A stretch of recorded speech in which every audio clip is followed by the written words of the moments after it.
welcome to the Wild Wild West podcast. My name is Richie Richey of the MHRT Network. Joining me today over that away is Alex Givens of the Arrowhead Addict. He will be telling you and talking to you about all the awesome things to do with your Kansas City Chiefs. That's assuming we have any Chiefs fans that have decided to join us today. They seem to all get run We got away. Jacob. Did it get dark in here, Alex? It's a lot of shade. Yeah. And joining us again back from the 1 week hiatus is Coach Defense of the Lockdown Defense podcast. Coach, the birthday stream yesterday, and this is now going to be the second podcast that will announce happy birthday to you, buddy. Yeah, happy birthday, Coach. Let's raise the roof and let's get all the comments flowing in. Let's go. Let's do it. How you doing, man? I'm good, man. I'm good. As everybody now knows, had some issues last week, but today's a better week. So we're doing things, getting things pieced back together. And, we had a good stream yesterday, like you said. It was a really good show. Kurt and I had a good time. A lot of comedic banter and things of that nature. Appreciate everybody that's holding it down on Twitter and in the chat and coming through my shows and leaving comments of condolences and well wishes, support and things of that nature. Yeah, so I appreciate all that, man. But we're here to do a job. Here to do big things from a Chargers nation. So we're gonna do as only I know how. Put it like that. We're gonna do it big. That's right. So I mean, it's actually been despite the fact that we're in an interesting week this week where there's not major stuff typically going on, there's actually been a fair amount of news with regards to the AFC West, which is kind of rare for this time of year. I'm going to throw over to you, Coach, just, because we can pick on you because you're here now. And get your feedback on the Chargers, some of the things you want to fill us in on in terms of how things are going or how things aren't going, and then we'll go from there. Yeah, well, a lot going on in and out of the facility, I guess you can say. First and foremost, OTAs or voluntary OTAs are going on as we speak. We're in our second week. First week, we actually had a really good participation from, a lot of veterans, a lot of starters. Justin's back throwing off his surgery. Joey Bosa was in the building. Derwin, as always, Khalil Mack was there. All the rookies, post rookie mini camp and things of that nature. So, it's been a good time. No injuries, thank God. Hate to get injured on air of all things, So, no mishaps, no things that, that are negative. So all positive things, positive vibes. It's Kellen Moore's first time out. Installing his offense and things of that nature. So, we've seen the ball fly around and some clips on YouTube and Twitter and things of that nature. So it's been a good time had by all. And the most interesting news is that in that first week of OTAs, we figured out a way to lure Mr. Austin Eckler back into the fold, as you may or may not know. Yeah, exactly. A little more cheddar cheese over. A little bit, a little Salt Bay action. Just season it, season it right. All right, I'm back. Yeah. All right, I'm back. It'd be just the right amount of salt. So, yeah. So worked out a deal to give him some more. They call it incentives, but I really don't call it incentives because they're like so easy to hit. It's ridiculous, So it's kind of like, it's an incentive-based contract, but it's like, assuming, knock on wood, he doesn't get hurt at all, he's going to hit those incentives, get his money, right? So, it worked out. It worked out. It was a good time had by all. The front office was comfortable with it. Austin was comfortable with it. So he's back in the fold. He's back at OTA. So that's good news. That's getting that off the books. So, but yeah, that news, from off the field stuff is settled. Another bit of note, Mike Williams, people were asking a question about where Mike Williams was. And he was present, but he was not on the field for drills. And that's when most people kind of, break the stories on Twitter and things of that nature and certain news outlets that, who's available, who's not. And, he was not present, for open areas of the practice where the media was able to attend. So he was actually training indoors because if we don't know by now, he got hurt in the last week of the season, and he had a small fracture in his back. So they kind of, from my perspective, now this is just conjecture, it's not fact. From my perspective, I think they're just trying to, kind of take it slow with him in regards to his, bringing him back slowly from that injury versus just running him out there at the moment's notice where you could have organized activities. So I'm thinking that's what it is, because I'm hoping it's not one of those things where they're trying to, because you have the option, people doing these options now with certain injuries that they can rest and let it heal, or they actually have surgery, right? So I'm hoping that it's not one of those situations where he needed surgery, he opted to let it heal, and that wasn't the right choice.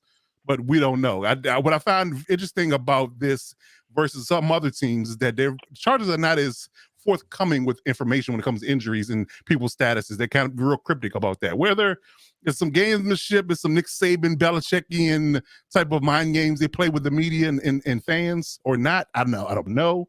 But I think that's, it's one of those things we kind of have to wait and see exactly how healthy Mike is going to be. But I think that one way or the other that he should definitely be healthy come training camp. So, not too worried. I mean, again, he's a veteran. He knows how to be a pro at this point. There's no need for him to actually have to have reps in order for him to be available to the team. And he'll get the offensive playbook and he'll know the plays. He'll get all the mental reps that he needs. So the physical stuff will come. Not really too much worried about that at the moment. So as long as it's not one of those situations where he needed surgery and he opted not to. So yeah, so that's pretty much it from a news and personnel perspective. Quick note about a few rookies and undrafted guys that are making headway in camp. Gerard Clark, who I noted a couple of weeks ago, we talked about people that we kind of have our eye on from a UDFA perspective. He's making waves. A 330 plus pound nose tackle that's turning heads in OTA so far. Of course, it's the as one of the Bo Bros calls it, the underwear Olympics. So we don't know exactly until you actually put full-on pads on whether it translates, right? But for right now, he's showing signs of that, early signs that he might be fighting for a 53-man roster spot. Quentin Johnston's the underwear Olympics. Yeah, good. Yeah, I like that. It was funny. We had to rehash that one.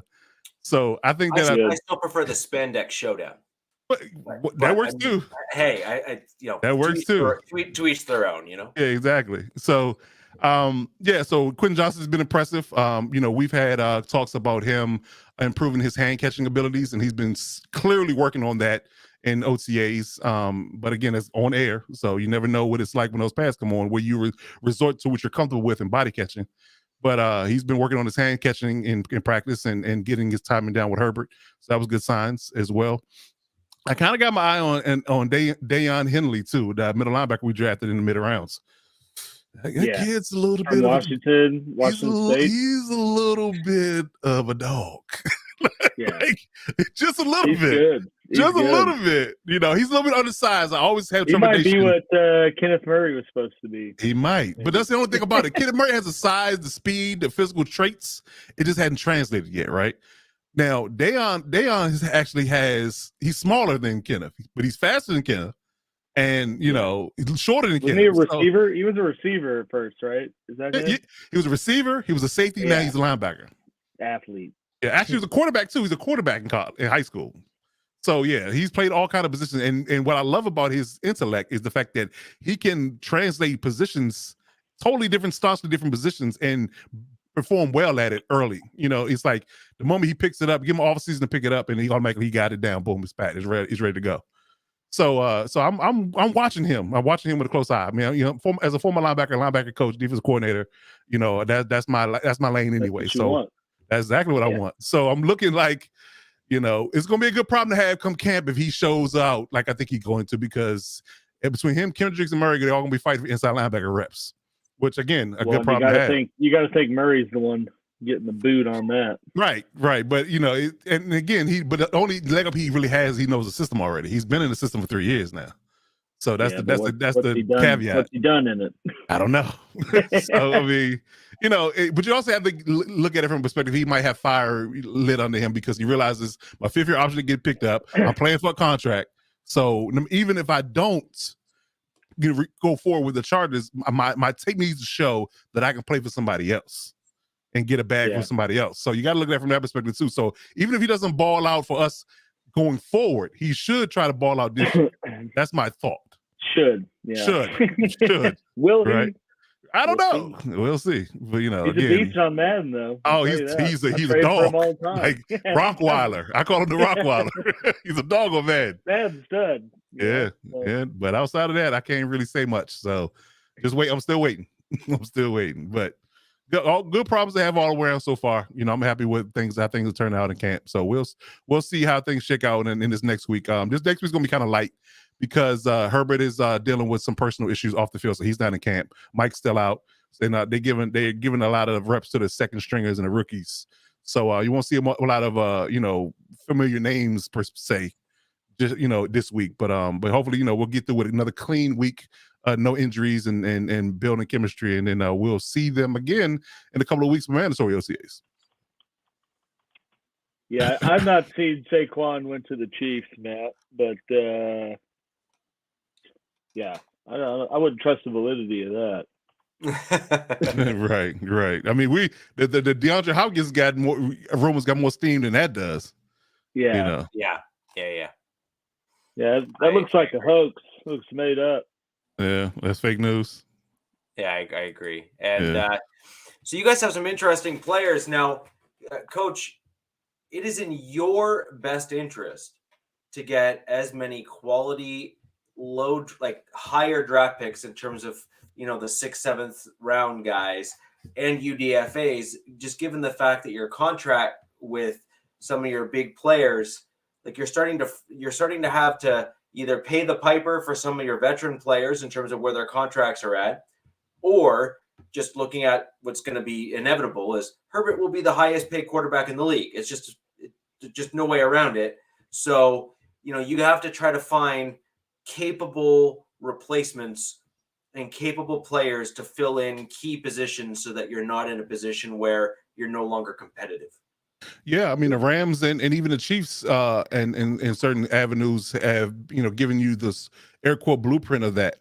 Having a high value quarterback, highly paid quarterback, and still being able to put capable, scheme ready and scheme capable talent around your core that would allow you to be successful and be competitive and win ball games. So yeah, so that's definitely going to probably be the last year that we're going to see your $20 million receivers, $20 million, $25 million edge rushers. It's probably be the last year of that. So, we got to cash in as much as possible this year and start to retool that. And I think they kind of, because people kind of peg the draft as them being a present and a future draft. Yeah. Based on how they drafted. They looked at Kenneth Murray as being a possible person that's going to be a casualty. Drafted Henley. They drafted Thule, in the second round as a replacement edge rusher because Joey still has more time left on his deal than Khalil does. Which I still don't understand why they didn't draft the tight end with the tight end class being so heavy because, again, Jared Elver's contract is up this year, so we're going to be in need of a tight end after this year. So that's a question. But, I mean, in receivers, because Keenan or Mike, one of them going to probably not be with the team next year unless they come back on unless they cut them and then bring them back on a smaller deal. That kind of thing. So you drafted Quentin in that role. Quentin, right? Knowing that he's someone. Absolutely.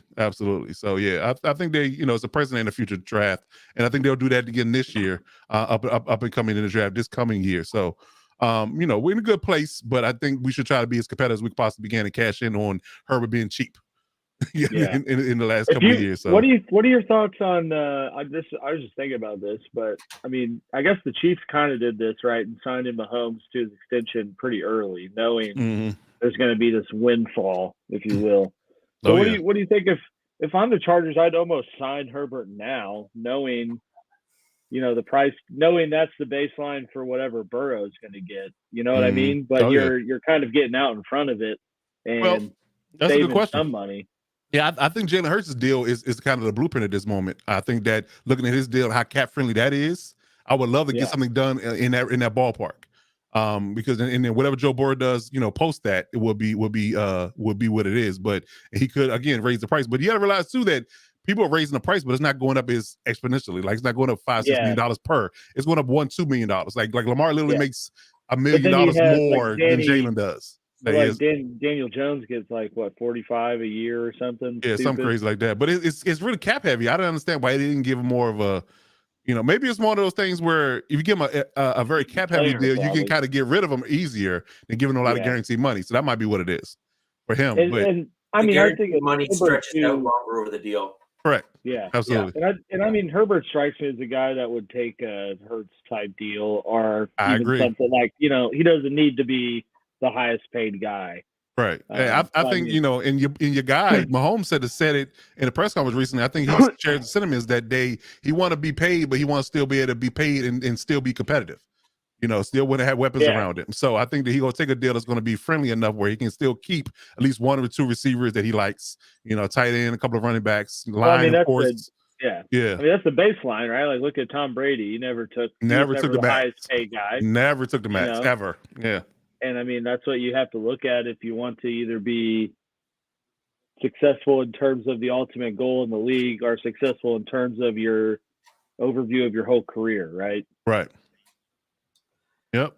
Yeah, it worked. And then it did. Brady, just a little bit. Just a little bit. Yeah. And he's like pretty much a billionaire now. So what Tom did was actually very similar to what Mahomes used as a blueprint for his deal.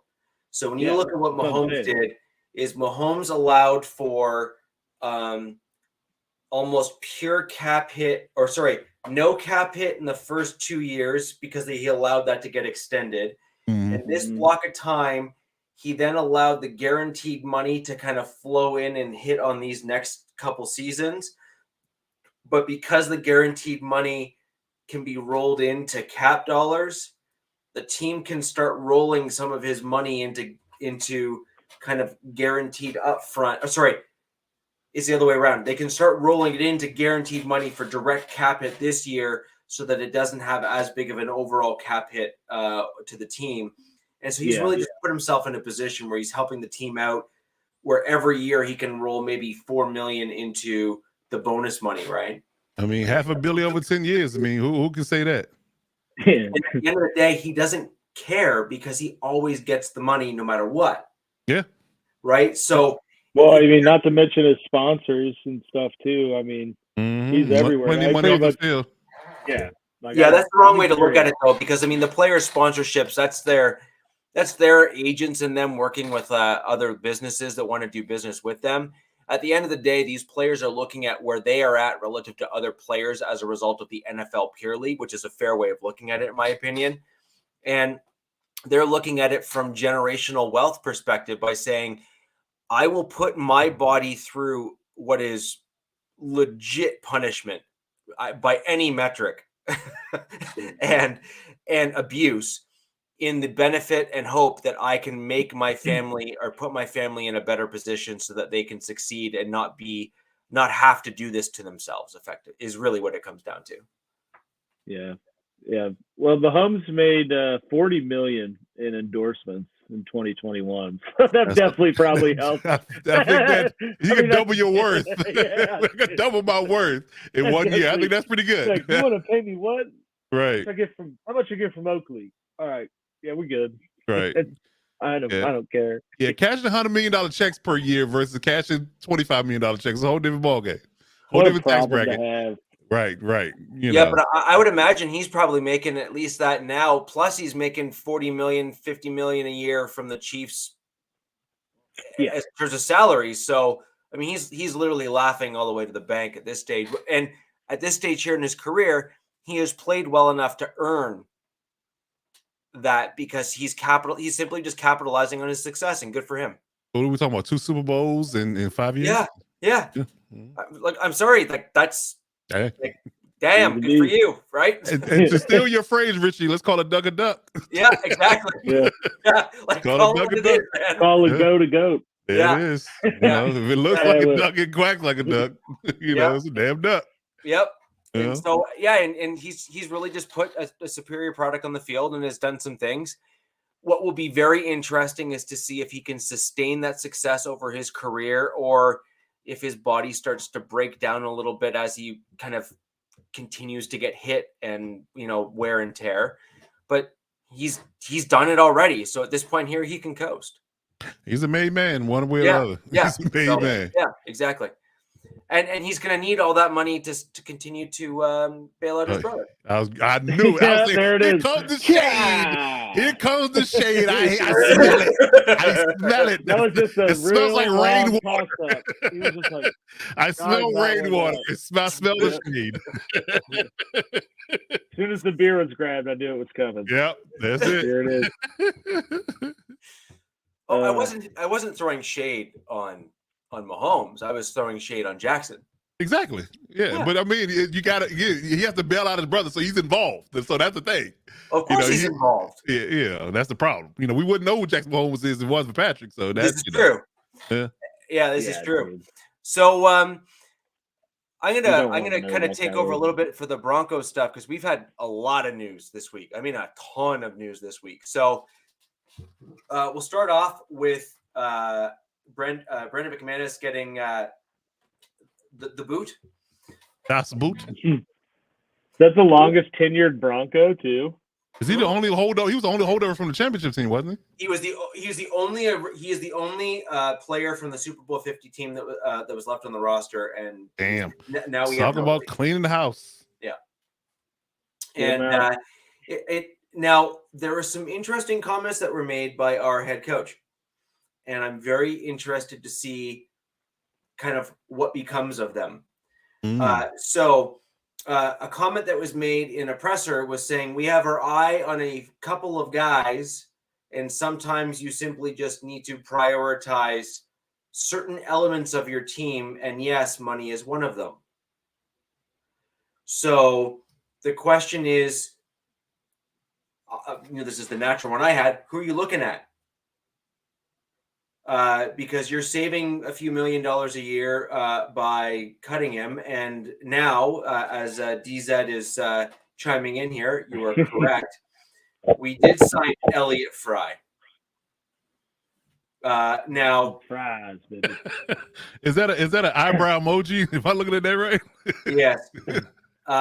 And look, that's a fair comment. That's the rock. But DZ, right? Elliott Fry has been a journeyman. And if you remember history, so was McManus. McManus was a practice squad UDFA kind of bounce around that came from the Giants for a conditional 7th. And then figured out a mile above sea level, he could just boot it. Yeah, exactly. And figured out that, with practice comes perfect, and he was actually a darn good kicker for a while. And so, you never know with some of these kind of UDFA bounce around guys. Sometimes it simply just takes the right staff and the right circumstances for them to pop. And so, I think it's at this stage here, McManus was on a little bit of a decline. I think he actually wanted to change his scenery, if I'm going to be perfectly honest. And I think that it was probably a win all around. The name Elliott Fry just makes me feel like he has like a Friar Tuck haircut with the with the bowl at the top and with long robe. Wouldn't that be great? Come on, there with a robe and a sash and start kicking field goals. Oh, that'd be so good. That'd be so good. That's crazy. That'd be so good. But they totally wouldn't allow it, but that'd be so good. No, he wouldn't allow it at all. But yeah, that's funny. It just isn't there like a movie with like a donkey or something that's the kicker? Like an old ass movie. Yeah, there was one of them. There was one of those. I'm thinking of Air Bud. Like Mean Machine or one of those old movies. Where's Cap when you need him for the random old man trivia? Yeah. Someone's got it somewhere. I feel like there's an old donkey or something like that. It's a kicker. Donkey is a kicker. Yeah, and then the other piece of news that a lot of others won't know is we have 2 players that have had kind of off-season minor surgery. Apparently, they were a little bit more forthcoming with the information in terms of. It was just like minor stuff to kind of get them ready for the season that they'll be back in short order. That was DJ Jones. Williams. Sorry. And Mike Purcell. Purcell. He obviously had D tackle, nose tackle for the Broncos. Has been kind of up and down.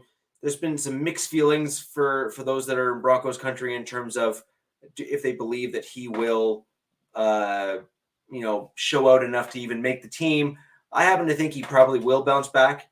I think Purcell has just had some nagging injuries that were Will Sarah McLachlan make the team? In the arms of the angel. Listen, and quick point of order for the fellas out there, since we're talking donkey kicks, just Google donkey kick. I feel like it's not a safe Google. It's safe. Really not. It's safe. Thank me later. Google donkey kick. Thank me later. Donkey teeth. East West Bowl. Will Sarah McLachlan, spelt incorrectly, make the team? No. McLaughlin. Right. No, Sarah McLachlan will not make the team because Sarah is a chick, and they don't play in the NFL. So no. She can kick. That will be the first. She can kick rocks out of Canada, but we'll just leave it at that. She can kick like the chick on Necessary Roughness can kick. And she'll be the first woman kicker in football history. Well, they did try that in college once. They did.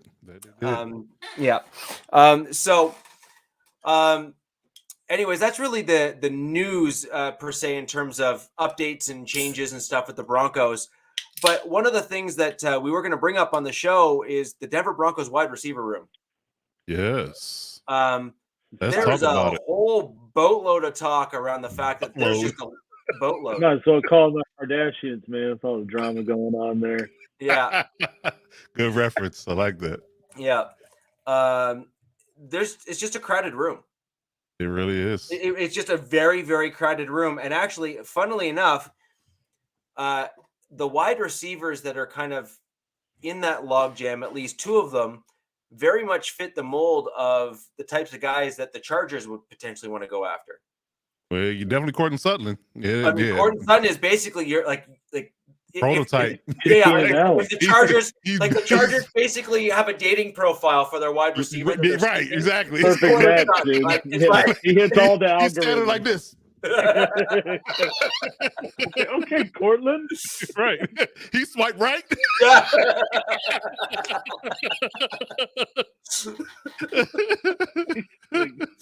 Right. Oh man, yeah, you get an instant hit from. Listen, if he put his dating profile on the website for free agency receivers, then he get a hit within charge for the 5 minutes. I promise you. Oh yeah, Chargers are paying that premium money to get him. Yeah. His OnlyFans will be subscribed to. His Tinder profile, everything. I can see your GM be like, "Yes, laces out, Courtland."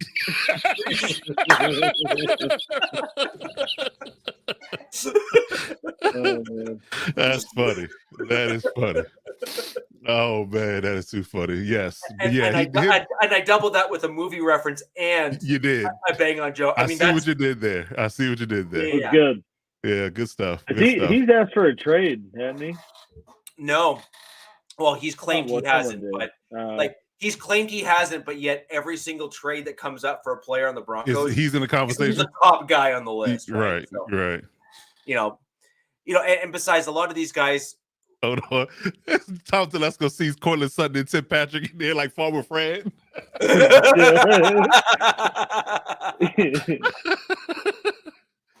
Oh man, that's too funny. That's great. Oh man. Although also not wrong. Not wrong at all. No, not wrong at all. Not wrong. But yeah, so I mean, Sutton has had some ups and downs, ebbs and flows, if you will, however you want to word it.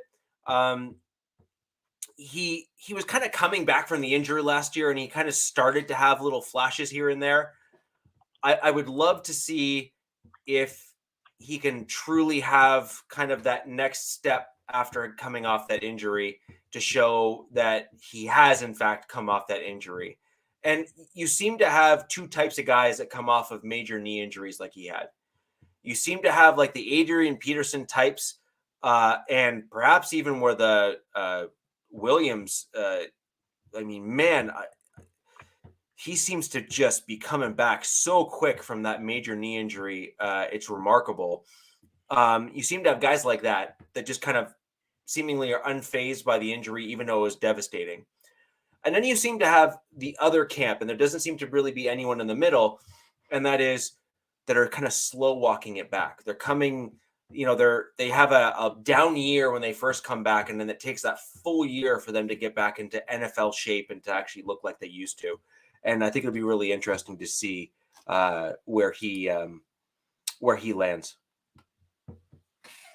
All right. What are your thoughts on the wide receiver room for the Broncos? I'm looking. It's like 8 deep. From a perspective that all these guys should make the roster. Like 8 receivers can legit make the roster. Like I don't envision a scenario where I don't have to trade at least one of these guys. Like we're talking Sutton, Patrick, Judy, Mims. You just drafted Hamler. Y'all brought Callaway in. I didn't even realize that I brought Callaway in. That's Sean Payton's boy right there. He loves Marquez Callaway. So wow. So Judy, Sutton, Patrick, Callaway, Hamler, Hinton. There's at least 2 getting the boot. Yeah. Don't forget Virgil, Jalen Virgil, who had some stellar he had a couple of stellar games last year too. Right. So it's not enough. It's not enough football going around. It's really not. No, there's not enough football going around, and it also depends on what type of philosophy Sean's trying to utilize, because he has the ability to go run heavy and pass heavy depending on what he wants to do with this team. So that will determine exactly what he does and how he attacks the ability to trade these guys. But it's interesting too, because are they asking for too much? Because there were rumors about Judy being traded at some point and things of that nature. Of course, Sutton's been every headline. So if they need to and try to move guys, why haven't they moved on for at least one already is the question. Because like I said, they just drafted another. And I like Marvin Mims, actually. He's a dual threat. He's a special team and slot receiver, who can run. So I mean, you got to keep him. You got to think that that's him gets rid of Hamler. Like that means Hamler's gone. Yeah, that's kind of what that means. Yeah, it's kind of what that means. But again, if you're smart about it, you will want to trade these guys and get value for them rather than just let them walk for nothing, right? Well, that's actually what my comments could be to your kind of statement there, which is why are you keeping all these guys? That's easy. You wait to the second preseason game when you can get these guys in front of other teams and get film out there to say, hey, here's my guys. And then you get other teams knocking, say, any of the last 4 that you just put out, just what's the price? Right.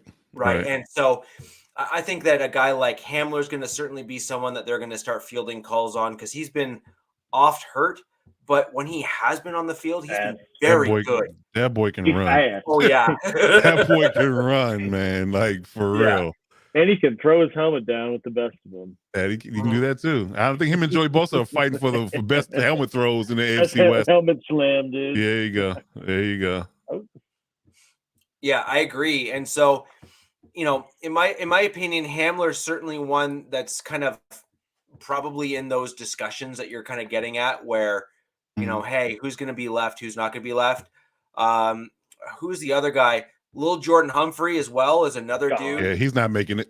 Like I didn't even name him because I know he's not making it. I think it's going to be Judy, Sutton, Patrick, Mims, Callaway. That's probably the 5. I like that. Callaway only because he's Sean Payton's boy. And I think because Patrick and Judy's injury prone ish, and Patrick is coming back off of ACL, I think you keep 6 just for that perspective. But yeah, 6 is the max. Yeah. Sorry, there's another.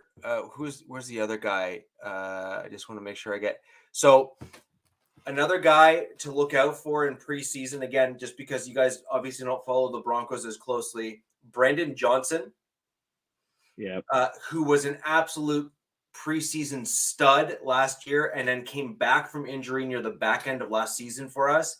Look out for him. And Jalen Virgil, as I mentioned earlier, was really just putting the wheels, just burning it down the field. And Virgil, if he can take another leap forward, could really outright just simply be swapped out for Hamler because he's taller, just as fast, and can run routes. Not quite as well as Hamler, but again, if he can take that next step forward and get coached up nicely by Payton, I could see Virgil being the guy that Sean Payton kind of says, I'm not letting him go because you can't teach speed.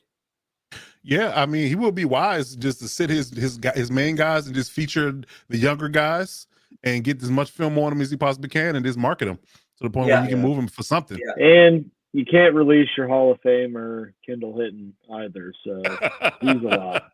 Right. No, Mr. Emergency Quarterback, Mr. Emergency Quarterback, right? Yeah, him. Yeah. You can trade him though. Well, yeah. I don't know who would take him, but yeah, that's a good question. Who needs a slot / emergency quarterback? Who needs that? That's a skill set. Now it's pretty much irrelevant because every team can have a third. The third quarterback the day of, right? Exactly. Yeah. Exactly. Yeah, I don't know. Good problem to have, but again, hopefully from just a business model perspective, that you can get some type of value for them, because you hate to see those guys walk for nothing and they go to different teams, especially a rival team, and then kill you because you had to let them walk, and they get on somewhere like the Raiders or the Chiefs, and all of a sudden they have a Pro Bowl year. Well, like KJ Hamler would be a pretty good fit for the Chiefs, for example. Mm-hmm. He would be a guy that you guys could slot into that kind of deep threat to stretch the field. I'd also argue the Chargers could very much use Hamler or someone like him. Although you guys are dead on, you're allergic to speed wide receivers. It just seems, and that's the problem. I didn't even mention us because I would love to get somebody like Hamler. But do it. We just, like you said, we just allergic to people, the guys running thing below. If you run anything above a 4.4. Yeah, if you're not at least 6 feet tall and you run a 4.4 or lower 40, then you can make the team. Outside of that, no. Right, exactly. So anyway, we get 1 4-3 guy. We get one. We already have one, so we're full. We're full. Yeah. Used up your slot. Exactly. Yeah. So, anyways, that's kind of my general take on the wide receiver room, and I mean, it's certainly a massive logjam in that spot. It's just, and that will probably be the most competitive position group for our team. Yeah. Just because we have a heavily offensive-minded head coach, is that they'll actually be able to put those guys in good spots. And I think you're going to see a lot of these guys just look better than they have in a while. And it'll be kind of like a little changing of the guard too, right? You'll have Peyton with the guys he brought in or drafted versus some of the kind of hang-arounds that, he doesn't really have any, I agree. So. I agree. And I think that really doesn't bode well for someone like a Cortland Sutton, or even someone like even a Jerry Jeudy, who's really only had one really solid season where he actually showed up pretty well in the back end of last season, if you're going to kind of be honest. Yeah. So then the question is Peyton going to value people like that? Or is he going to say, no, I'd rather elevate people or keep people like a Tim Patrick, who's just been consistently good? Yeah, we'll just have to see how I'm low key waiting for the Tim Patrick revenge. I'm telling you, I think Peyton's going to trade Jeudy for Michael Thomas and Taysom Hill, and then wow. Talk about a homer. Talk about a homer trade. Wow. But if Michael Thomas wastes way too much money anyway, where that's going to work with the books, and that would Russell's contract. No. Yeah. I was just saying that. You have to do it like with the Aaron Rodgers did. He's completely rework that deal. Broncos trade like their next 5 years of first round picks for just the Saints weapons that Peyton wants. Kamara. Be the Saints of the West. Yeah, it's just Derek Carr with the Broncos. The Denver Saints. Yeah. But I think if they do trade someone, it's Jeudy or Sutton, right? I agree. Yeah. Which means that they think highly of Mims, and he's shown a lot more than they thought, or maybe thought he could do. Mims could be what Sean Payton never could get right in New Orleans. He never had that speedy, shifty slot guy. I think that's why he drafted him. I really do. I think that's why he did. And he can utilize him in a lot of trick plays, RPO action, bubble screens, things of that nature. Just give him the ball and let him go. So I think that could be something. They'll take the pressure off Russell trying to have to hold the ball and throw it down the field. I can't remember where I heard it, but it was an amazing, a really, really well stated point, which is there's a reason why teams don't have slot guys anymore. Really? And that's because so much of the they put a tight end instead. And the reason for that is the slot guys can be kept up with now by the vast majority of cornerbacks, and most teams are playing in nickel and dime now as their base packages, as opposed to base and then flipping to nickel and dime. Well, that's the offensive fault. These jokers come out in 11 personnel, 80% of the time now. We're not doing two butterbacks anymore.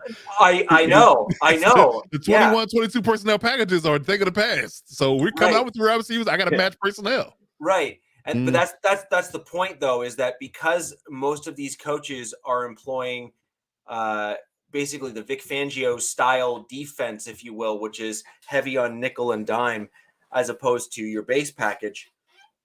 They no longer have those heavier, slower guys on the field. So the small, shifty slot guy isn't going against a linebacker. They're going against a defensive back or an additional kind of shiftier guy that can keep up. Mm-hmm. And so now teams are saying, well, we can't have a Renfro really, which is kind of what is like the last of those kind of slot dudes. And they're going with guys like these tight ends that are these like athletic freaks. When you ever move tight end, that's a weapon. Yeah, that's definitely a weapon. And that's your Kelsey's. Like you ask why Kelsey's getting open. Well, because he's going against a dude he has by 60 pounds and can run almost as fast as them. Listen, Antonio was no. And what is his first name? Gonzalez. Tony Gonzalez. Tony Gonzalez. Yeah. Tony Gonzalez. He made it a hotline. Kelsey made it a hot song when it comes to the move tight end. So Gronk is still he's inline tight end. Antonio Gates.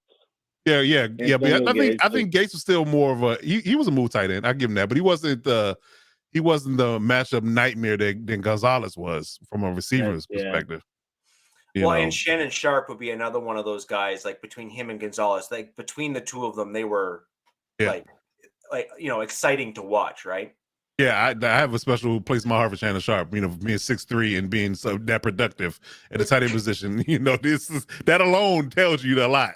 Because again, he was supposed to be the second best thing out of his household, and he ended up being the best because his brother got hurt. So but his brother low key was such a good wide receiver. Listen, had he not hurt his neck, he would definitely be one of the best package wide receiver ever to live. Yeah, live. Yeah, Sterling.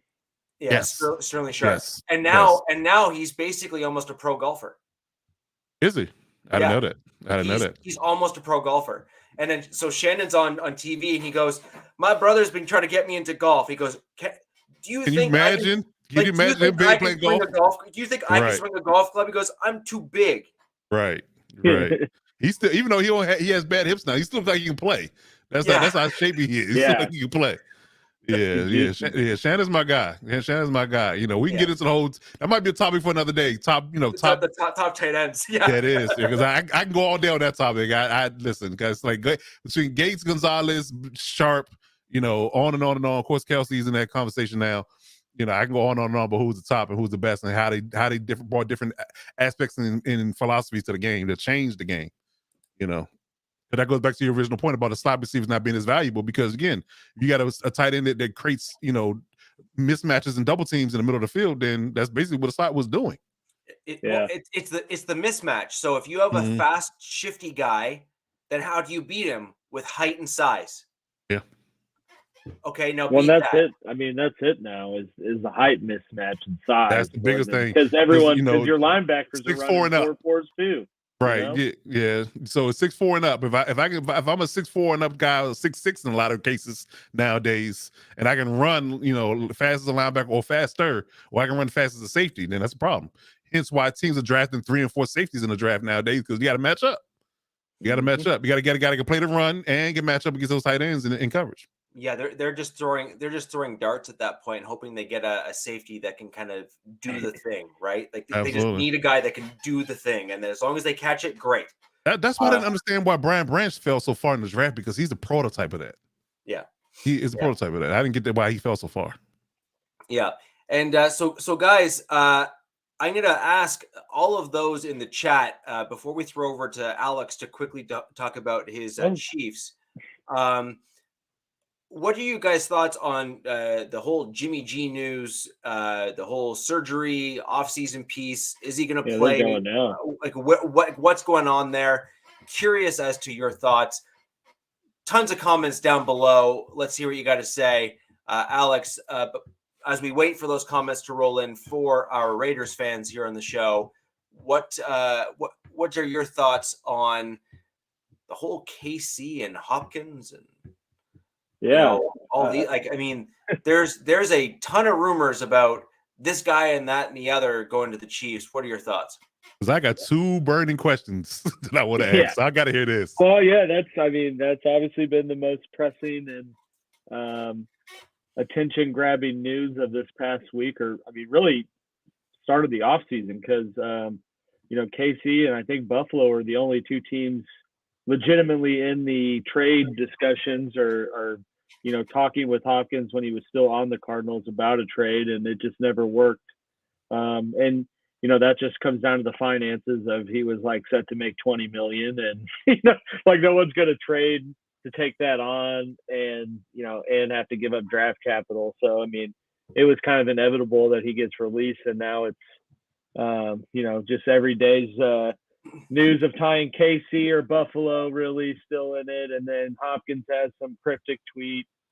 So we'll see how that shakes out, but in all reality, I'm not going to sit here and complain if they get DeAndre Hopkins, about signing him, but I don't think that it's necessarily a glaring need or something they need to overpay or strap whatever money they have left towards bringing him on board, just because the concern last year, right, was losing Tyreek and going into a season without a legitimate number 1 receiver, or that being Juju, who is more likely not going to make it through the whole season, and they are still successful as ever on offense. In my opinion, were harder to defend because they were more unpredictable on where they were going with the ball, and won the Super Bowl. So obtained the ultimate achievement you want in the season. So they've shown that they can do it without having that clear cut wide receiver 1. And I just think Hopkins being 31-year-old, I don't think has played a full season the past 2-3 years, and granted, some of that being suspension, or maybe that was just last year. I'm just saying that because I'm not the non-hype train for it, but he's not young, right? So I just think that would create more issues in terms of spreading the ball around, developing some of these younger guys that they spent draft capital on. But at the same time, I'm not going to complain about it if he signs for a very team-friendly deal because he just wants to win a ring, 1 year round. And I think that's kind of where the stage he's at, or at least maybe with this year. And so I think that's a 1 year 15. Yeah, something. I'm maybe even lower than that, just to show he could still play, win a ring, and then have some Jacksonville or just have your Detroit, pay him a bunch of money to come finish his career. So if it plays out like that, I'm not going to argue against that. But I'm not spending the rest of the cap room they have just to bring DeAndre Hopkins on to say you gave Mahomes a wide receiver 1.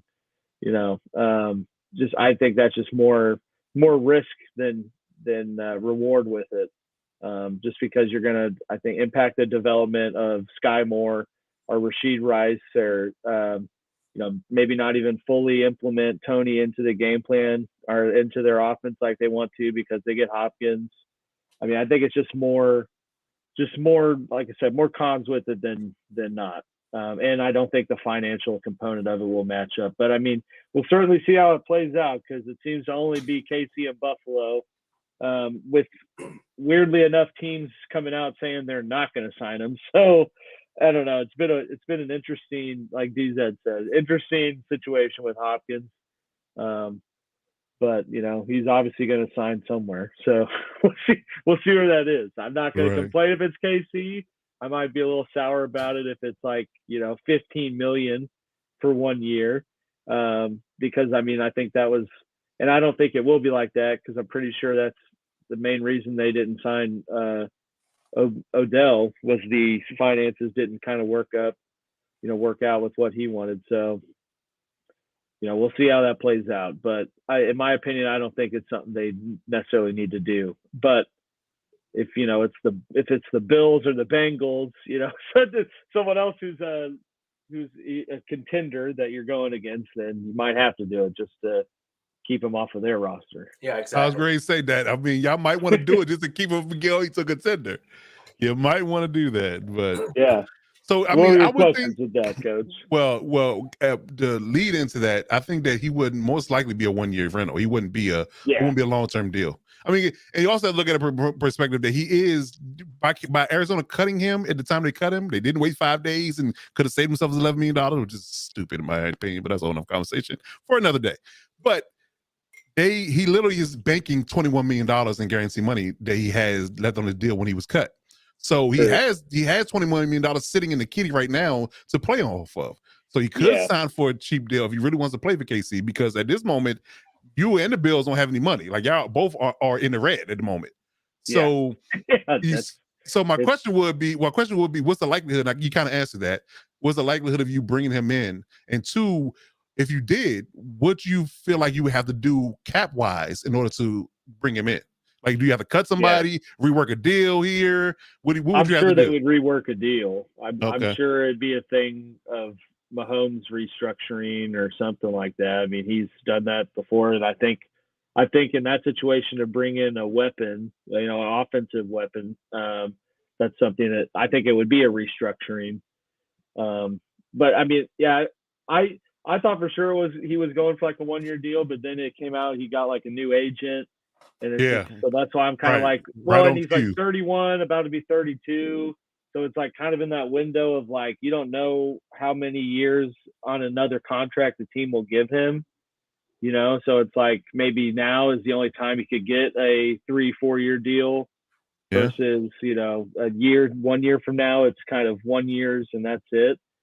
I don't know. So, I mean, that's what I thought it would be when he first was released, but then, you know, it's signs with an agency and all this that kind of changed my perspective on what exactly he might be seeking with this. Because I mean, at the end of the day, you know, it's like the same reason Tyreek left. Like you got to worry about your finances as well, and receiver and those positions that aren't as valued, you know, and take the most hits.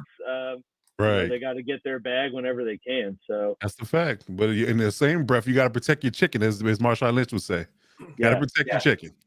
So you know, I mean, you can't reach too far just to try to bring him in for again a short limited amount of time. You know, that's the biggest thing you have to worry about. And I think there's just too many other like components with, you know, financial components they're going to have to consider in terms of sustaining the successful window that they're in, right? So they got to have to re-sign Chris Jones. Like right now, they have one defensive lineman on, interior D lineman under contract after this season.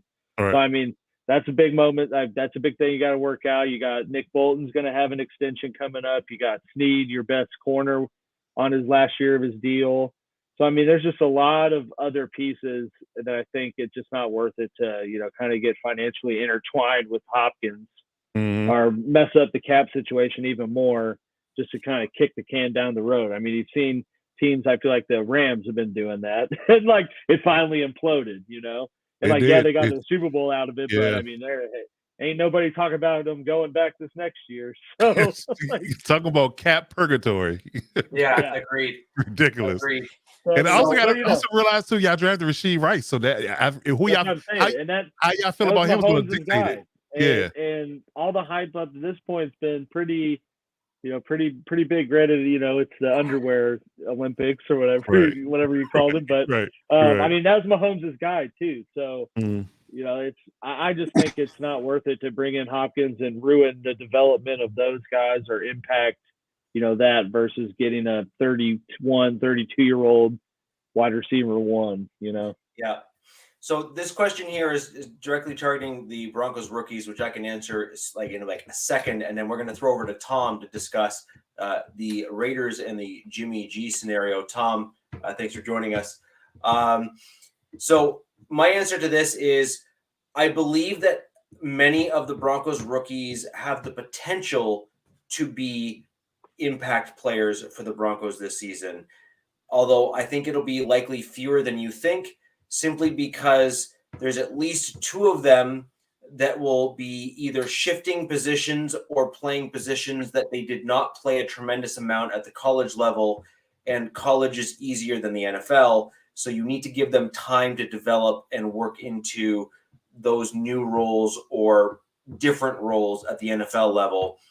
I do think, though, that there will be they will be better than we think they will be, simply because I think we're trying to draft players for the long term and develop them, which is better than what we were doing before. We were trying to get kind of flashes in the pan, so to speak, and none of those worked out. So that's my kind of brief answer on that, because I do really want to hear from Tom on the Raiders and porn star Jimmy and where he might land, in case he, pulls a groin.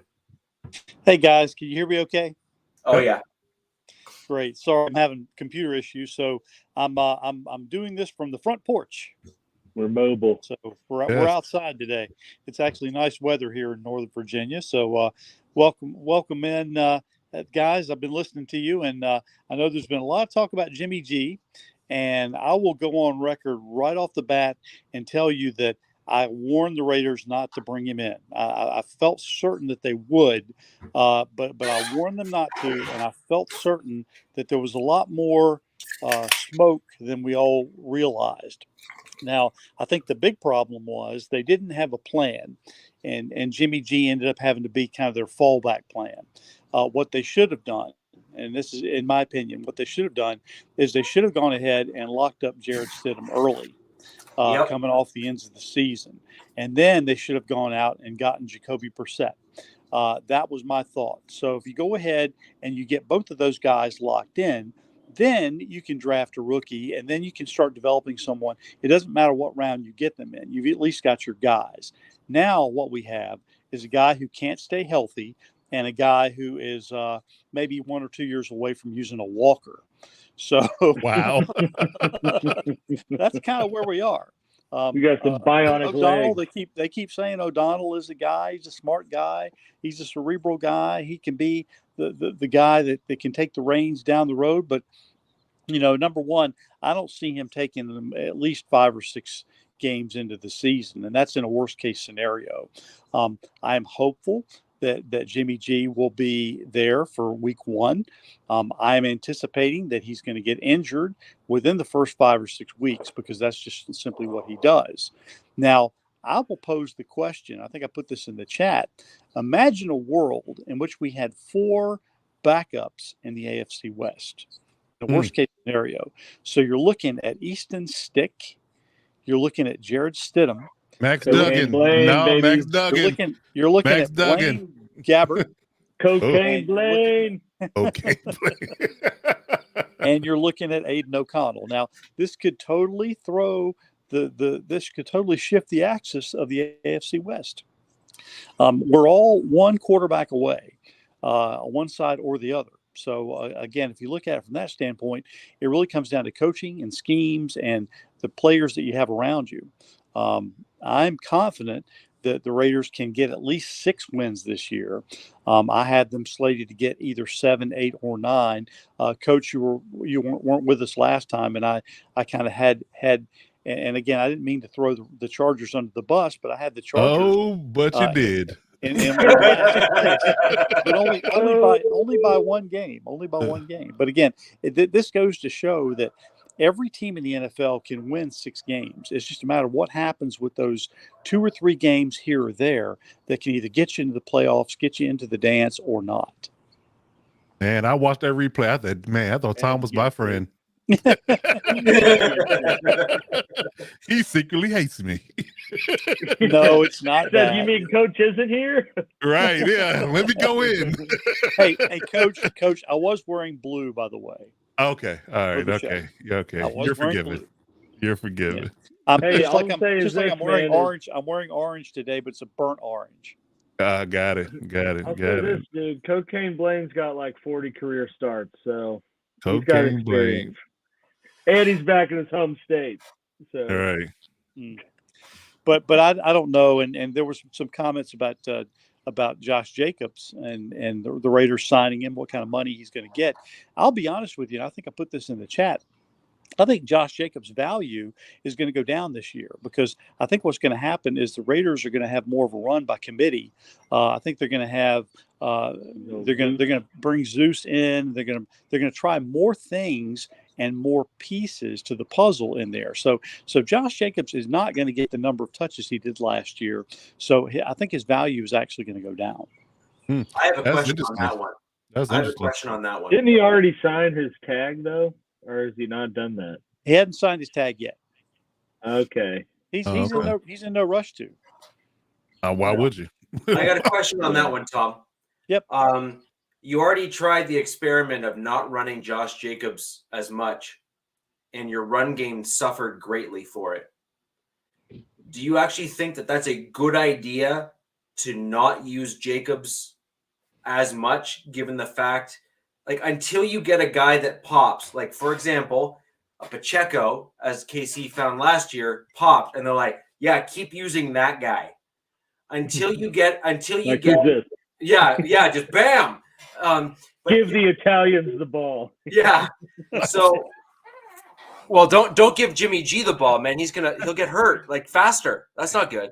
Although on the flip side, he'll then have every single cheerleader on the Raiders come and pick him up and take care of him on the sideline. But with regards to your running game, like, it didn't do particularly well last year. In fact, it was a drop off from where you were last year, where you guys ran Jacobs a lot more. So why would you do that? He did have a lot of yards, though. A lot of carries, a lot of yards, a lot of mileage. Jacobs was motivated last year. As you recall, he was in the process of still trying to figure out whether they're going to pick up his fifth-year option or not. And again, he was looking at making as much money as he could. He's one of those guys that the more you feed him the ball, the more you feed him the rock, the stronger he gets. And you have to recall, as Derek Carr's skills were declining, and they weren't able to rely on him as much, they went with their hot hand. Their hot hand was Josh Jacobs. And if you got a back like that who can continue to rush, and I'll tell you this, if he had signed with the team before the end of the season, he's not playing those last 2 or 3 games. He's not going after that record. He's not doing all the things that we end up seeing him do at the end of the season, because he would have just sat back and said, okay, I got my bag, so I'm going to go ahead and sit. Yeah, I just think that until you have a guy that can replace Jacobs as a 3-down running back on your roster that is proven. You got Zeus. No, but until Zeus goes out on, say, a first down and actually pops for you in a couple plays. He said it's proven, so well, if you look at a typical Josh McDaniels offense, it doesn't function that way. It never has. You may have a first or second down back, but he has a lot of. If you look at some of those earlier teams, you have guys flaring out of the backfield. You have guys subbing in first down, second down, third down backs. You don't have an every down back like Josh Jacobs. That is kind of a dinosaur in terms of a Josh McDaniels offense. So this is where I think it's really going to change a lot, and you're going to see the offensive scheme and offensive structure change in terms of getting the ball out of the quarterback's hands quickly to one of the receivers they have on the outside. And it could even be, and again, if you look at some of the New England Patriots offense, they actually had situations where they had a running back split out as a wideout. And I see that happening more too. So you could have some of those backs who are kind of transitional backs, or even a fullback split out as a wideout. I think you're going to see a lot of different looks this year. So the typical Josh Jacobs in the backfield running the ball, I don't think you're going to see that nearly as much in 23 as you did in the past. Jack Kenna points out 63% that of the time. Josh Jacobs touched the ball 63% of the time, and Devontae Adams just 12% or 13%. That's going to change. I think you're going to see a lot more passing and a lot less run. It'll be interesting to see kind of where the division of the workload goes. It'll be interesting to see who you have under center, because I also think that plays a huge role in terms of how you play, because your scheme will have to be altered depending on who's under center. Like Jimmy G is a much better thrower of the ball than some of the other guys that you have on the roster. So you might be able to run that more pass-heavy offense with a deeper, accurate throw with, say, a Jimmy Garoppolo. But then to your point, if he gets hurt by week 5 or week 6, then what?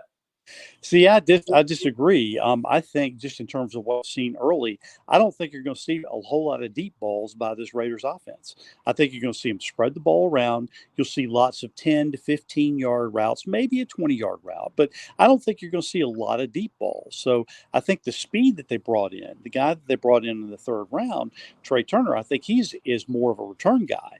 Antonio Brown when he came into the league, and Tyreek Hill when he came into the league, they were return guys. That's where they made their bread and butter in the first couple of years. So until this offense really is put together in terms of being able to operate those receivers in a true downhill vertical attack, those guys are really gonna eat in the return game. So I think that the offense really is going to operate more on a short, true West Coast passing game. Okay. But we have an actual question. Does Jimmy G start the season? Okay. if you made me do a coin flip, I would say yes, that he will start week 1. Okay. And he will last a quarter and a half. Just a quarter and a half of the game? Yeah, a quarter and a half of the game. Oh wow! Yeah. Okay. He will be this. That's how much faith I have in him, and that's how much faith I had in this organization bringing him in as a last resort. He will start week 1. I'm hoping, and again, I'm hoping I'm wrong. I'll be the first one to come on board and say, "Oh, I was wrong." But his history shows that he cannot stay healthy. If it's not a shoulder, it's an ankle. If it's not an ankle, it's a knee. If it's not a knee, it's a hangnail or a hair follicle in the wrong place or something like that, or an infected tongue. I don't know. But a quarter and a half. Now that we're in Vegas, rehab. Yeah. Yeah, but there were a lot of smoke and mirrors with bringing him on. I mean, there's when he didn't initially sign his contract and they said, "There's nothing to see here. It's all good." I didn't believe that for a minute, knowing his history and well, there's that waiver clause in it too, right? Oh yeah, They have a window to get out of it if it's still medically bad. Just like they had with Derek Carr. They set everything up to get rid of him. They have set everything up to dust their hands of Jimmy G. And again, Jimmy G, I think, was just a stopgap measure because they waited too long to get anything in place. And he was kind of last resort. And people were thinking, well, he's really a good quarterback. Well, he can be. But he's so often injured that takes away from his ability to be good. Just as an aside there, Tom, a friend of the show, Wi-Fi Willie, called that immediately after there was the delay. And I mean, within minutes, he was right there, said he failed his physical. And, lo and behold, after all so Willie is the card carrying member and the president of the Derek Carr fan club. He is leading the Raiders. He's leading the Raiders cause in division between Derek Carr fans and mad at the fact that he had to release and get the people that have faith in Jimmy G. So it's a divided fan base at the moment. Yeah, let me say this. I really thought that Derek Carr had one more year left with the Raiders. I thought that they'd keep him on for the 23 season. At that point, they bring in a rookie and groom him and then have him take over. And I thought at that point he would have had his 10-year career with the Raiders. He'd be done. He could go off into the sunset. He could probably take over as the chaplain for the team. And Chaplain. no, really, seriously. I know he's a very religious guy. I get that, but I think he still has the ability to play though. Like he's not done. Like he still can throw the football. Well, but I think if they'd kept him on one more year, I think he could have gone off into the sunset, because I believe that they probably could have made it back to the playoffs at least once. Yeah, I mean, I'm not a Derek Carr hater at all. Like, Division 4 or not, I think he's a good guy. So I'm very curious to see what he does in New Orleans this year. It's ironic. Let's actually ask this question: what do you feel about the whole John Gruden coaching him thing in New Orleans? Yeah, no problem with that. I have no problem with that. I mean, Gruden likes. That's another Carr. sore spot in Raider Nation when you talk about Gruden. He wants to see him succeed, and I've got no problem with that. I mean, the whole thing. I mean, Gruden is a football guy, and Gruden likes Carr. I mean, they're friends. I mean, obviously he was his guy coming in. He could have easily cut bait with him and said, "Okay, we're going to go a different direction," but he didn't. Mm-hmm. He believed in him, and he tried to put an offense around him based on his sets. But things kind of unraveled the way they did, and I have no problem with Gruden coaching up Derek Carr with the Saints. I have no problem with that. All right.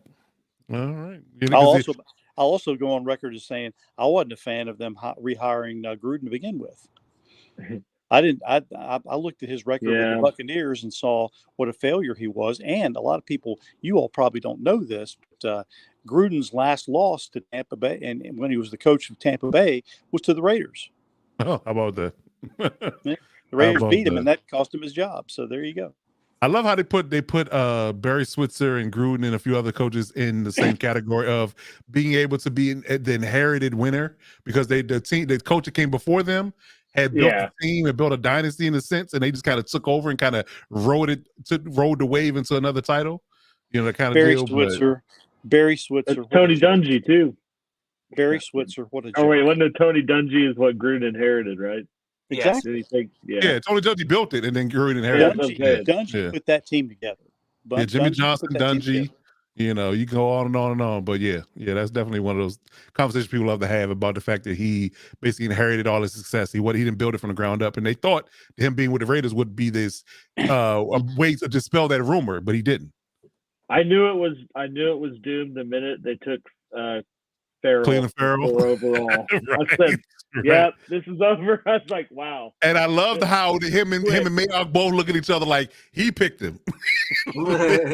it was him. You probably have seen, and then it was just a trickle down from there. It really was. If you haven't seen video, if you haven't seen video or pictures of Raiders fans' reactions when Farrell was picked. Oh, I saw them. The draft one. The draft day pictures are great. Like I still remember that. I got that burned in my brain. Oh yeah. Yeah, I got that burned in my brain. Right. They definitely were like, what? Those good draft reactions. They're like, who? I remember my buddy in college. He's from Miami, so he's a Dolphins fan. I think it was Vine. Vine just came out. He was like showing me what Vine is. So he's like making one for their pick. It's like the third pick. And they're like, the Dolphins select Deion Jordan. He goes, what the? Like, right. Everyone's like, who the hell is Deion Jordan? Right. Exactly. There you go. Exactly. Yep. So Givens, let me ask you a question. If something godforsaken should happen, and Blaine Gabbert has to take the reins, how does that affect your season? Well, I mean, that certainly impacts the season. I mean, definitely. I think. I mean, the fallback, right, is you still have Andy Reid, who's a hell of an offensive mind and a schemer. But I mean, obviously changes the face of how they attack a team every week. But at the same time, he still has, one of the best sets of weapons. He's got Travis Kelce to throw to. I don't think it would be as sexy of an offense, but I mean, I think they could still. I mean, it's still the championship roster. So I mean, I think they still are competitive. Are they as competitive as they would be with Mahomes full go? No. But I think See, they still are competitive in the AFC West. the one thing that Mahomes brings, I'm sure that you'll echo this, is that he has the ability to make plays. He Yeah. keeps plays alive and he makes things happen. There aren't a lot of quarterbacks in the league that can do that. And again, I don't see any. To be honest with you, I don't see any other quarterback in the AFC West, even Justin Herbert included in that. I don't see any other quarterback having the ability to do that. So Mahomes is he's a transcendent player. And he really not only is he the straw that stirs the drink, but he makes things happen that other people just can't do. Yeah. Well, again, that goes back to my earlier reference about Pretty making a awesome. hot line versus a hot song, because Russell Wilson used to be the king of improvisation. Right. When then Mahomes took that reign, and he just took it over and made it his. But then Russ threw an interception to lose the Super Bowl. So that's the play caller. The play caller. Yeah. It's just Yeah. Who the hell doesn't handle those Marshawn Lynch 3 times on a one? Yeah. Sadly, yeah. No, but I mean, obviously, that's what I meant. Like, it changes the whole approach. Because I mean, I think half the time when they get a big offensive play, it's not that it didn't go as scripted. It just went that way because Mahomes has that ability because he made it that way. Run off, throw off of his back hip, 70 yards right into the breadbasket of Travis Kelce or someone. Blaine Gabbert's definitely not doing that stuff. So, Rich, let me ask you a question. How long does Russell Wilson? How long of a leash does Russell Wilson have this year? Not a very long one. Do you see them making a change? Well, so I actually, believe it or not, so I wear orange all over the place here with the Broncos stuff, and I get stopped regularly by random people depending on where I go, and they ask me about the Broncos. And the number one question I've been asked this past week actually was, what are your thoughts on Russell Wilson? And I said, well, he showed some flashes at the end of last year once Hackett got fired. And I said, so that's actually got the hatchet. He got the hatchet. Yeah. But that actually concerns me a little bit, because then that makes you wonder if Wilson was simply, or intentionally rather, not playing well because he didn't like the way something was being done. And if that's the case, then I actually think he's on an even shorter leash than he otherwise would be. Sean Payton ain't gonna let him play that stuff. No, he's not. But that's my point, right? Which is, if he was like that under Hackett, and he was like, well, I don't like what you're doing, so I'm not I'm not going to play up to my level. Well, that's an issue. But then on the flip side of that is that if that was his level of play last year, then if he wasn't downplaying his play because he didn't like Hackett, then I think he's only going to last a handful of games and he's going to get yanked. Well, I have a very polarizing question too, since we're on the topic.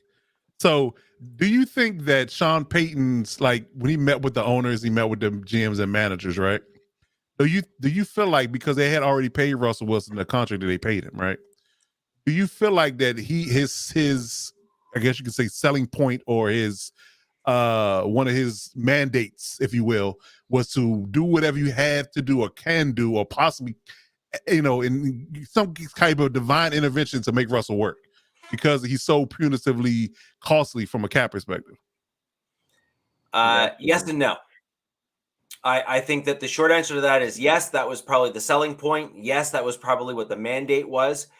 But I also think that one of the reasons why it took so long for Payton to say yes and come in the door was that Payton had probably just a general philosophy, which was, you brought in the guy, I'm not going to be tethered to that guy. So I want something that you're going to put in front of me to say that if that guy does not work out, that my job is not going to be tied to the success of Russell Wilson just because you decided to bring in a dude that isn't playing up to what you decided to pay him.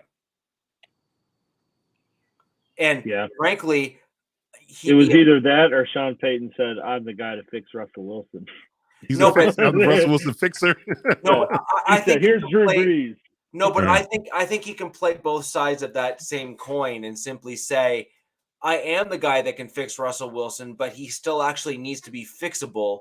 I have not, gotten my hands dirty yet. So my caveat is I don't know which version of the dude I'm getting, and you're not going to tie me to his success if he cannot be coached.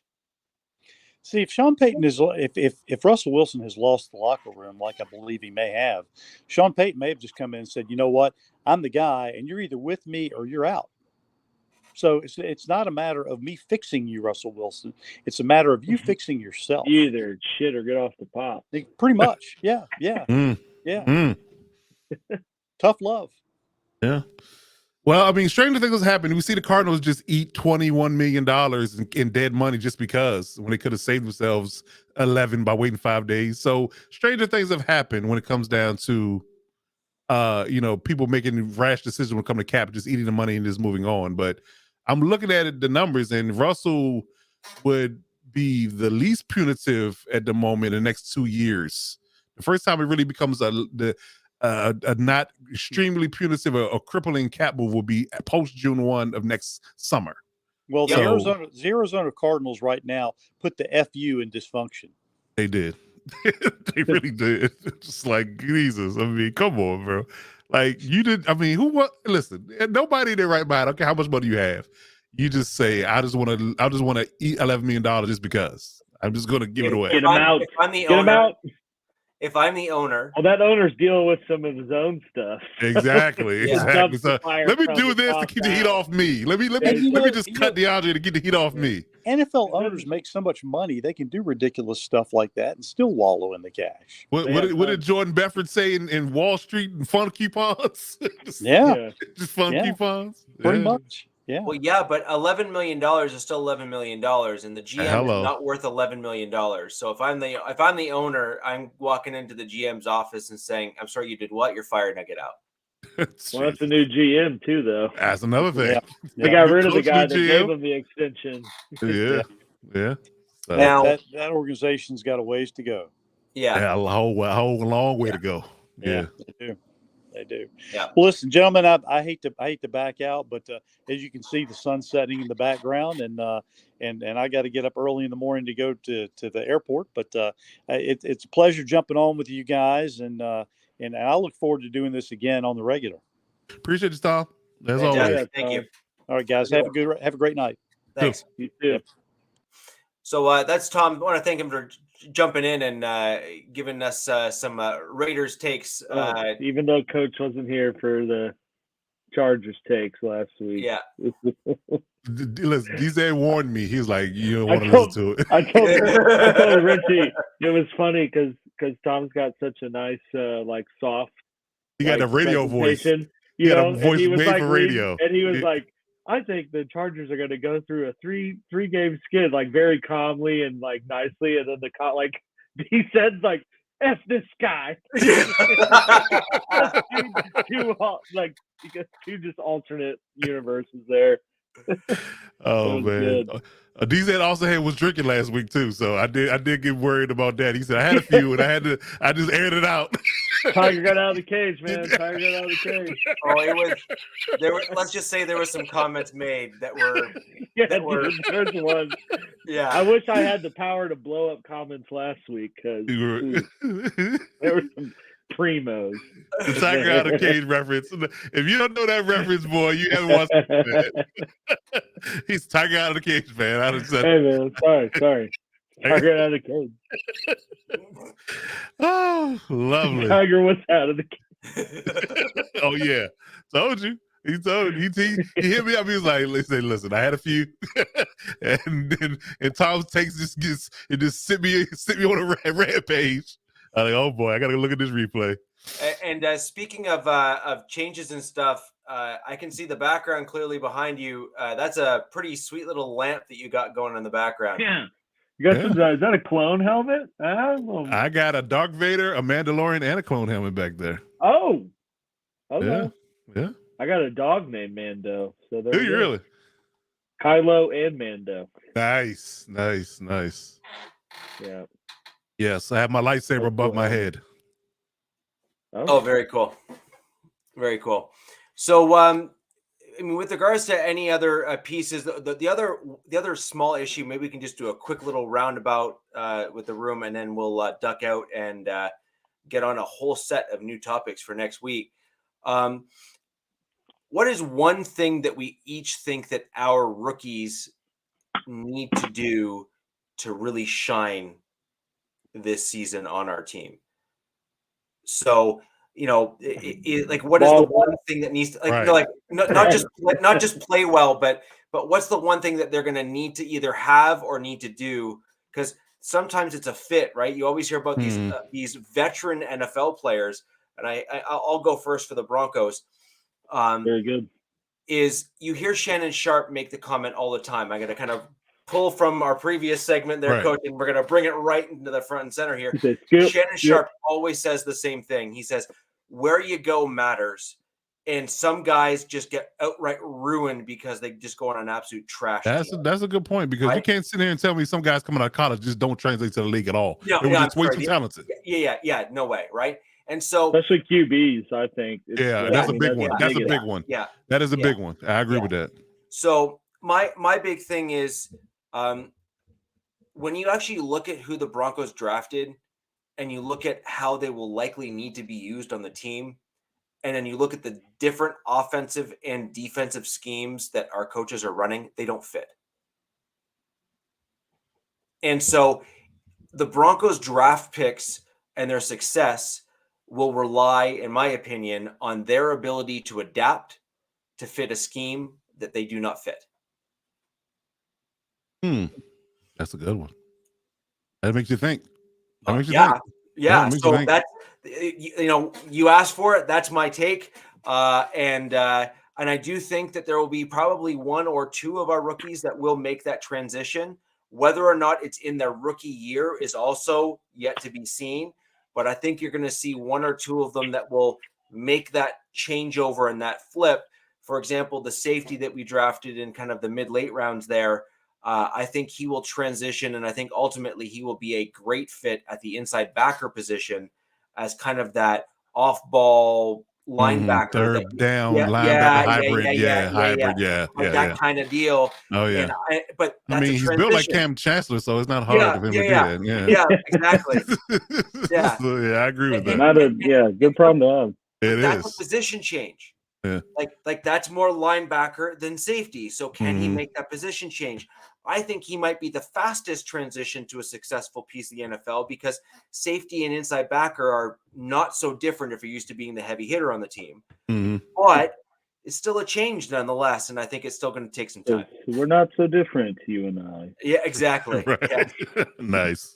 Movie reference are flowing today, buddy. I tell you that much. Listen, if I can jump on the Broncos boat for a second to talk about your draft picks, I really have a lot of Vegas stock in Riley Moss and Drew Sanders. I really do.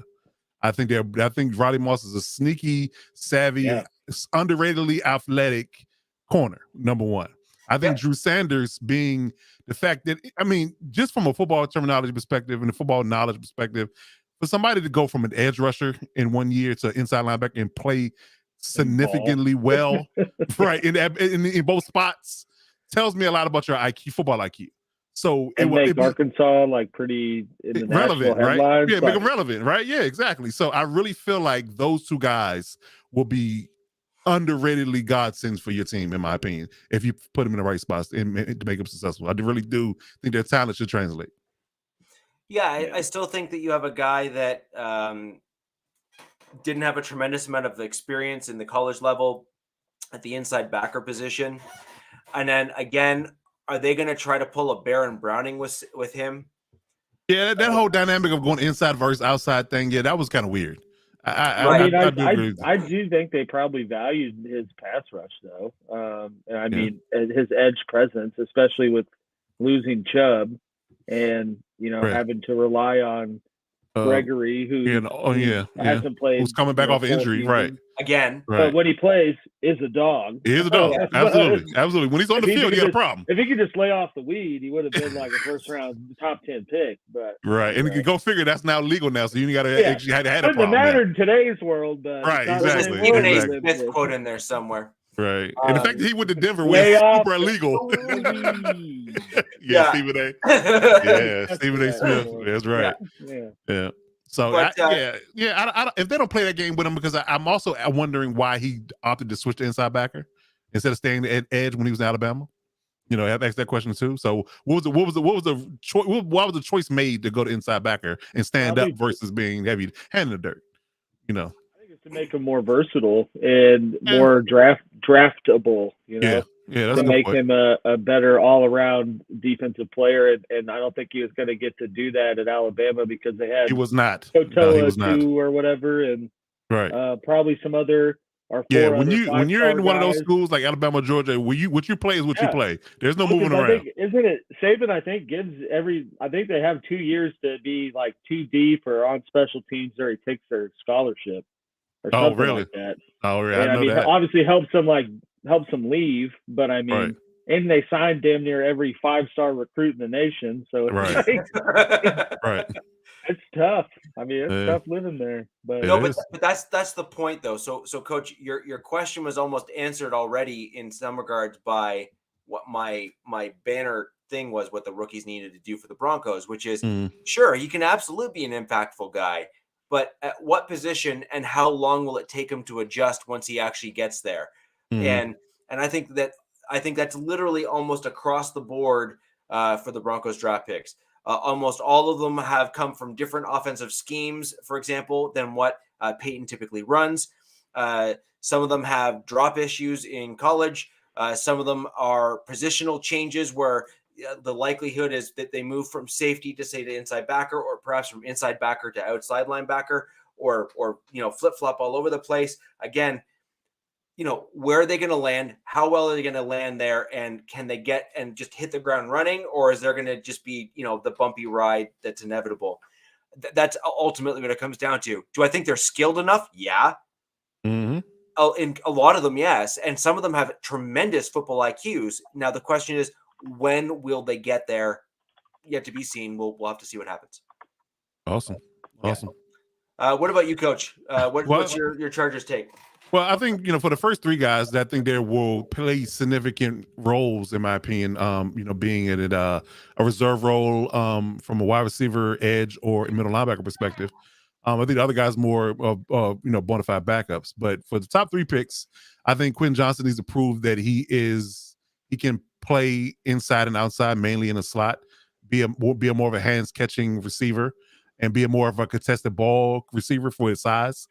Those 50-50 balls and those catches in traffic that he had issues with in college, can he improve on that and because let's be honest, if you think the window was closed or short in college, it's going to be that much shorter in the league. Oh yeah. So the thing that you're going to catch a lot of passes that'll be uncontested and I guess you can say unbothered. You're fooling yourself. So I think that's his biggest thing that he needs to show that he can do.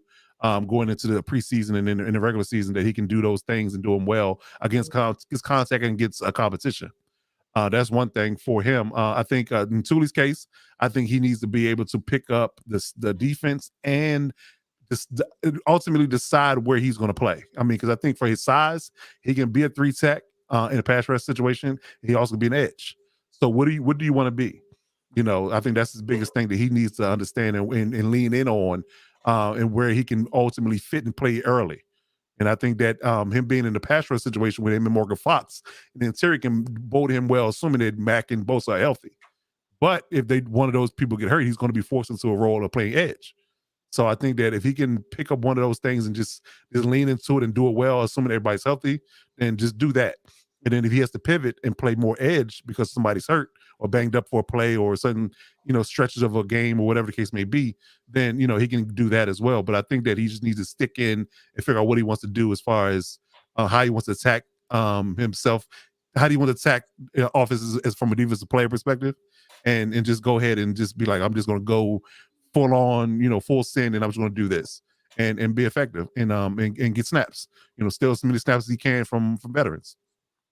And for Henley's perspective, I think that he needs to show that how smart of a football player he is. Again, he has to pick up the playbook quickly. Because again, Eric Kendrick is coming in, but he's the clear cut starter. He's a veteran and is a proven veteran Pro Bowler. So I think that he has to understand that the likelihood of you trying to snatch his spot is slim. So he's going to target Kenneth Murray for his snaps. So, but being that Kenneth Murray's been a 3-year person in this system, he's got to the process of getting ramped up has got to be quick.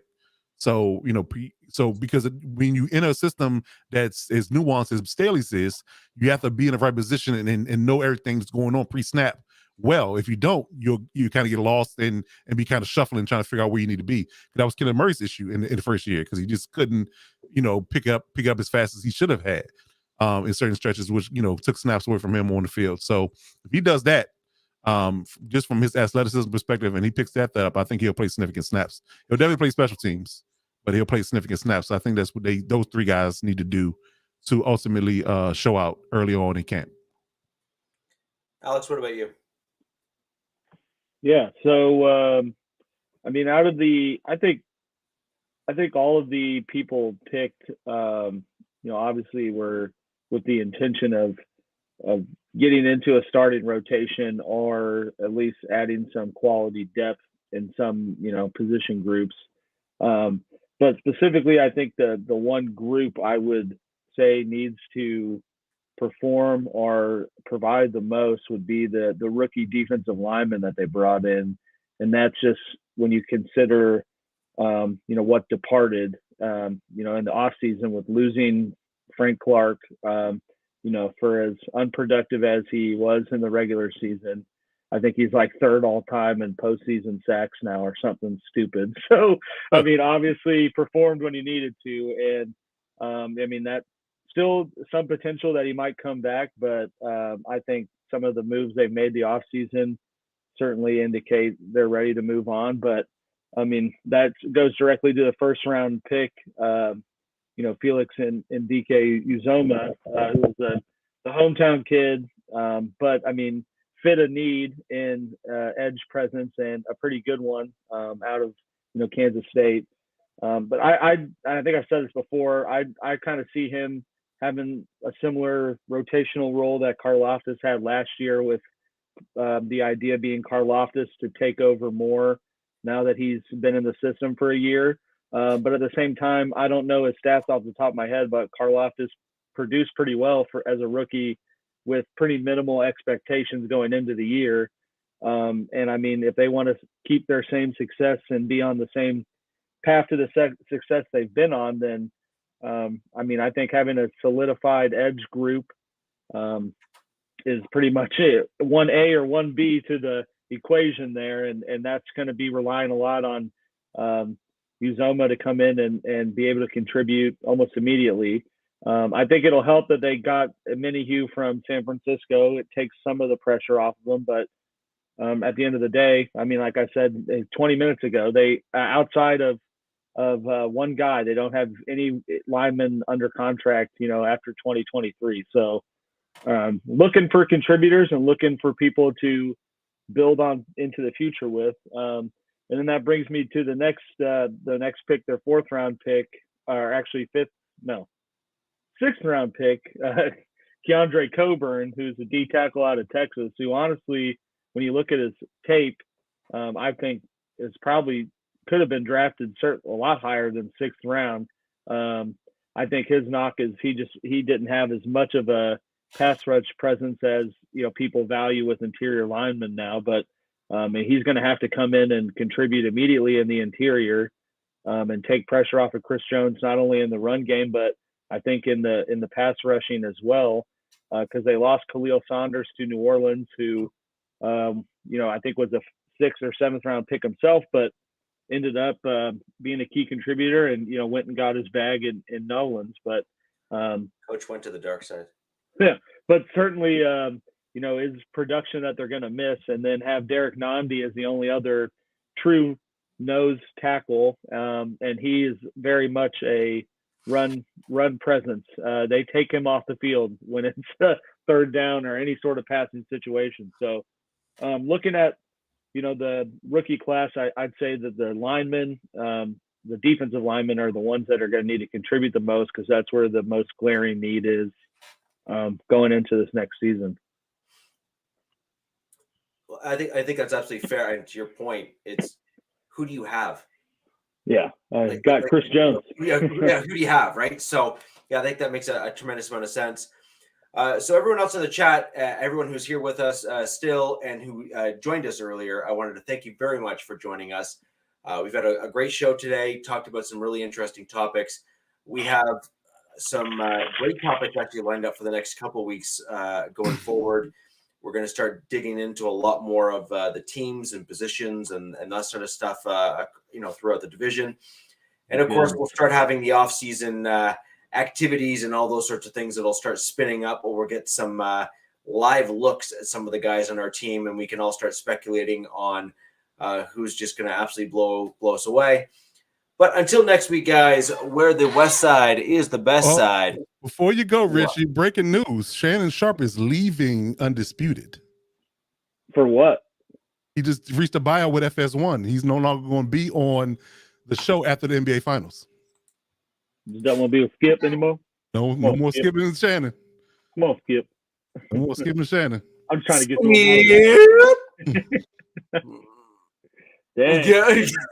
Yeah, I just thought I'd break that news before we ended the show. That's wild. I had to make sure my sources were right. Hey, we are. No, you're right. RC Network. You got Nuggets or Heat? Of course they got the Nuggets. I mean, it's the Denver network. I mean, come on. The Mile High Network. I mean, of course they got Denver. That's easy. I was asking you, Coach. Huh? I was asking you. Oh, yeah, I got Denver too. I got Denver too. I mean, No one's stopping Jokic. No. And again, they beat the Lakers, so I would love to have lost to the champions. So I'm definitely rooting for Denver twice over. Sorry, how many games did that take? And we're not talking about that. This is not a basketball show. Right, this is a football show. It's a football show. Come on, guys. Come on. Well, okay. All right. We'll just call the broom. Hey, I'm a Grizzlies fan, so. Oh, yeah. Okay. There you go. All right, guys. Thank you very much for all of you who joined us today. A great show. Got some great topics. Stay tuned to our Twitter. We will post what we're going to talk about next show. Come with your questions. Come with all the heated takes. And DZ, I expect better from you in the comments next week. A little bit more fire. And more juice. That tiger got out of the cage comment is not going away. You gotta let that go, my man. The tiger out of the cage. There you go. Peace. Even when you feel low, you can still go. Even when you feel slow, you can still go. Even when there's no hope, you can still go. I never answer to no, man, I still go.